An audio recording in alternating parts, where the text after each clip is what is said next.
जय श्री राम, जय माँ भवानी। लोधी म्यूजिक पर आप सभी का स्वागत है।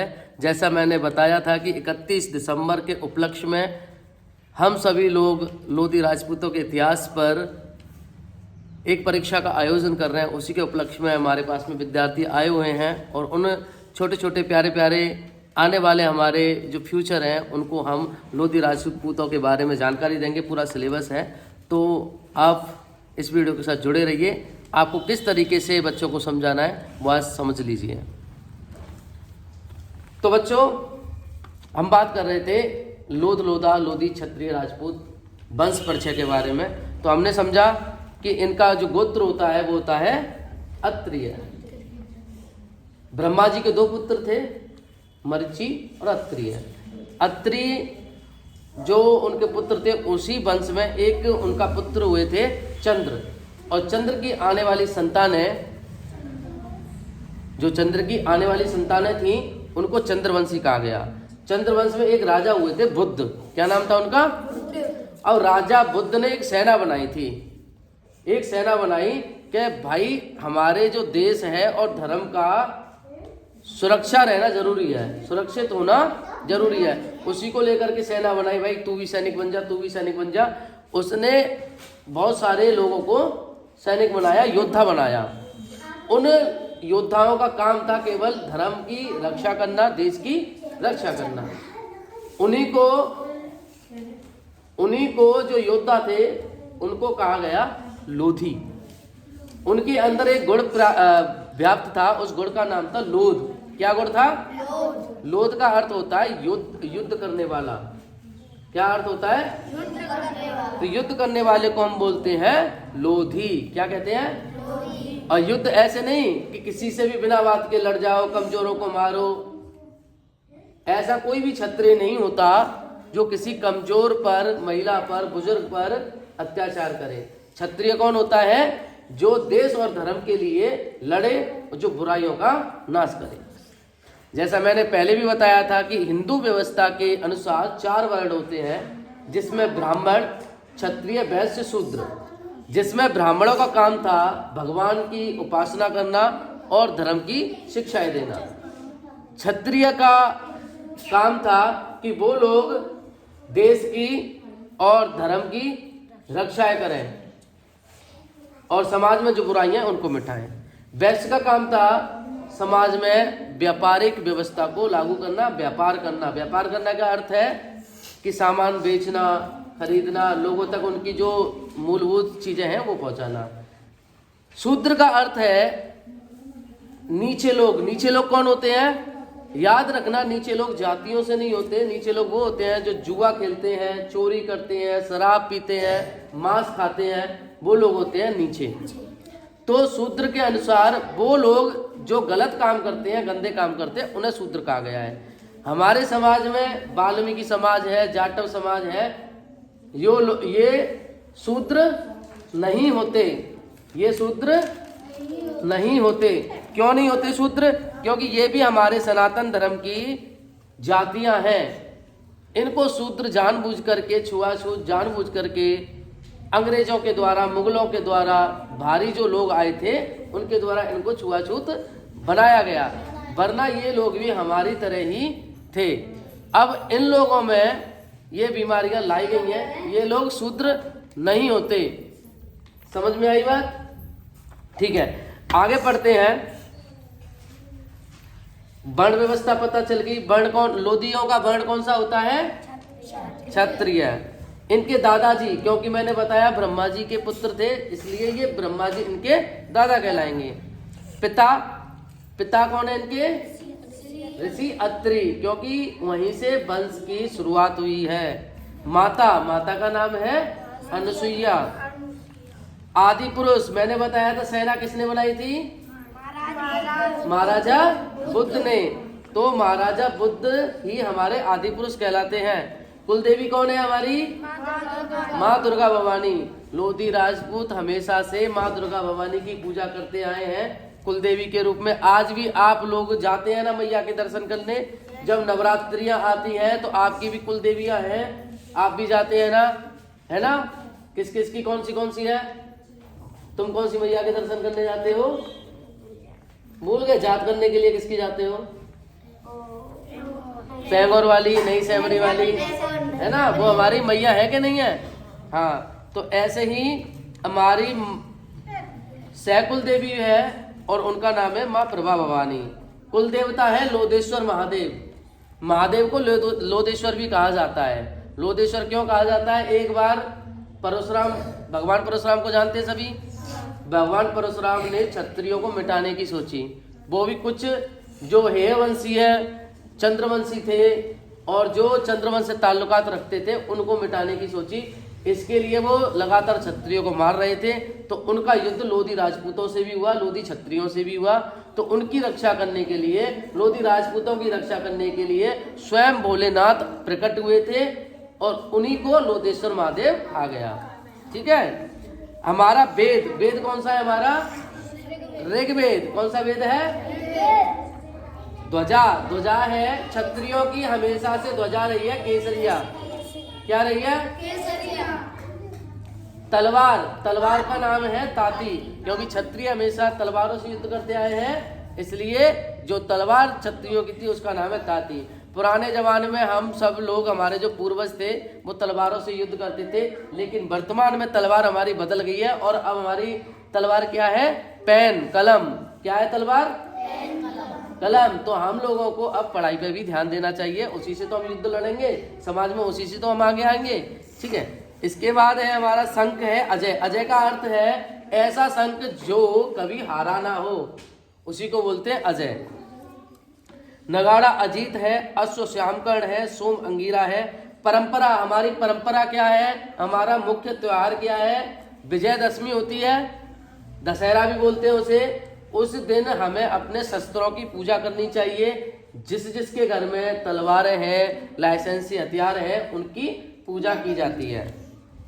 हमारे राज्य कौन से हैं? राज्यों के नाम दे रखे हैं। लुधियाना जो कि पंजाब में था, हिंडोरिया, लोद्रवा, उज्जैन, इटावा, रामगढ़, चरकारी, हीरागढ़, ऐसे ही बहुत सारे, कितने हैं? 230 राजघराने लोधी राजपूतों के हुआ करते थे। बात समझ में आ गई? ठीक है। इसके बाद में हमारा दे रखा है कि लोधी क्षत्रिय थे, वो कहाँ से आए और उनका किस तरीके से कहाँ पर वर्णन मिलता है। तो हमारा वेद कौन सा है? कौन बताएगा? वेद कौन सा है? अभी थोड़ी देर पहले पढ़ा, ऋग्वेद। तो ऋग्वेद में एक वर्णन मिलता है, देखो पहले पैरा में दे रखा है कि ऋग्वेद के तीसरे मंडल में अध्याय 4 में 53वें सूत्र में 23वें मंत्र में लोधी राजपूतों का जिक्र मिलता है। और वो मंत्र क्या है?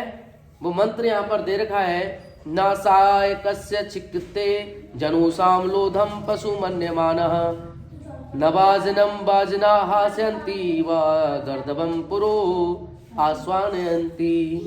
ये यहाँ पर श्लोक दे रखा है, एक मंत्र दे रखा है पूरा। और इससे आगे भगवान चंद्रदेव के पुत्र महाराज बुद्ध के बारे में दे रखा है, उन्होंने किस तरीके से सेना बनाई थी और उनका नाम लोधी क्षत्रिय रखा।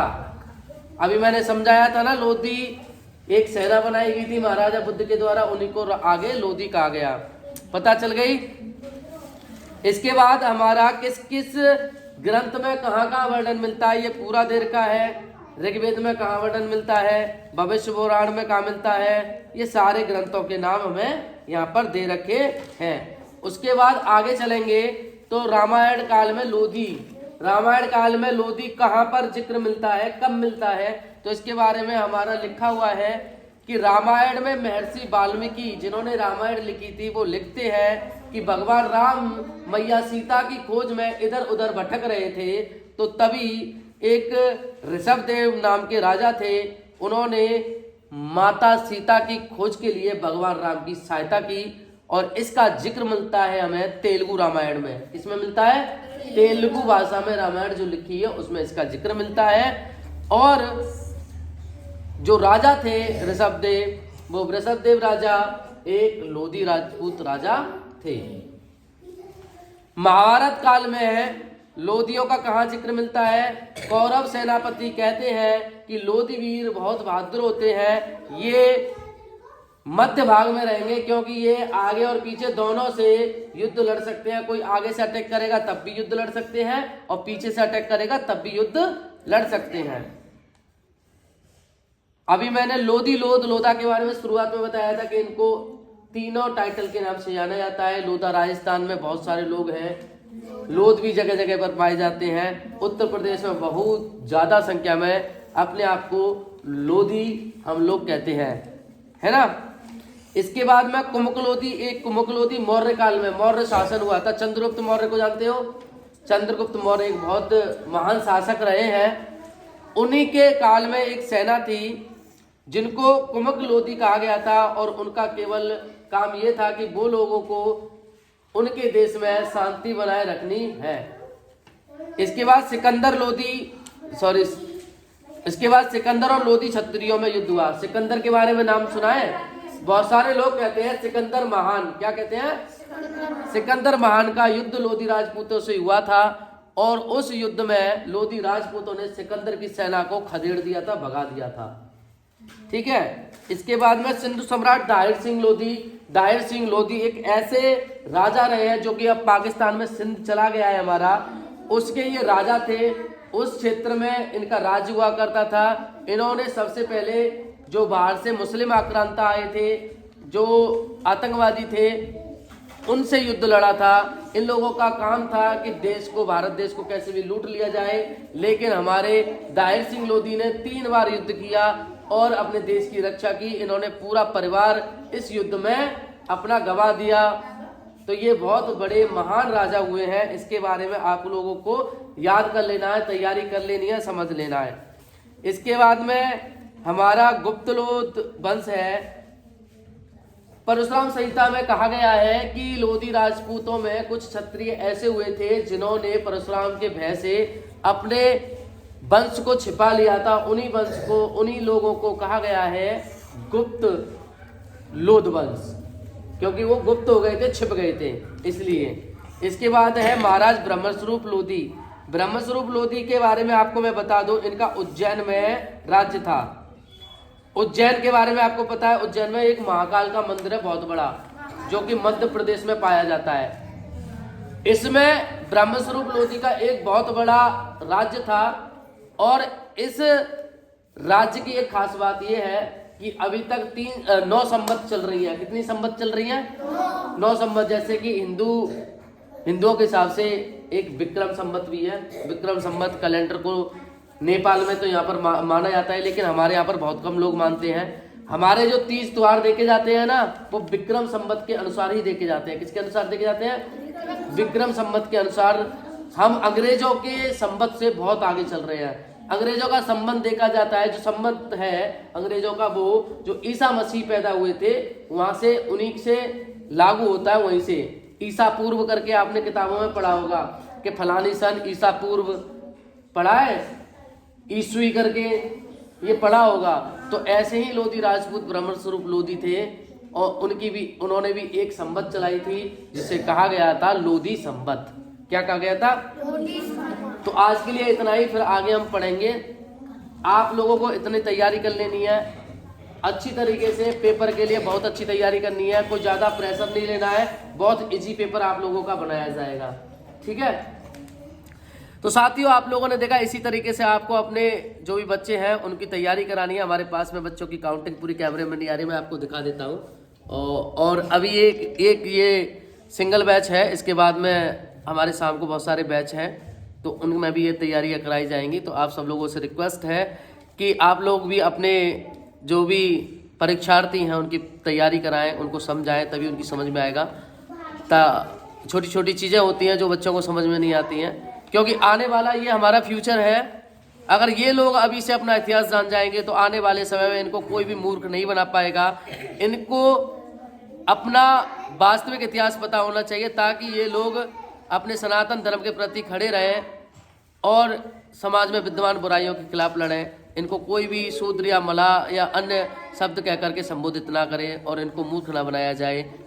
ये अपने लोधी क्षत्रिय एटीट्यूड में रहें हमेशा और आगे बढ़ें। यही हमारी कामना है और इसी उद्देश्य से इस परीक्षा का आयोजन किया जा रहा है। भविष्य में भी इस परीक्षा का आयोजन करते रहेंगे। जय श्री राम, जय भवानी।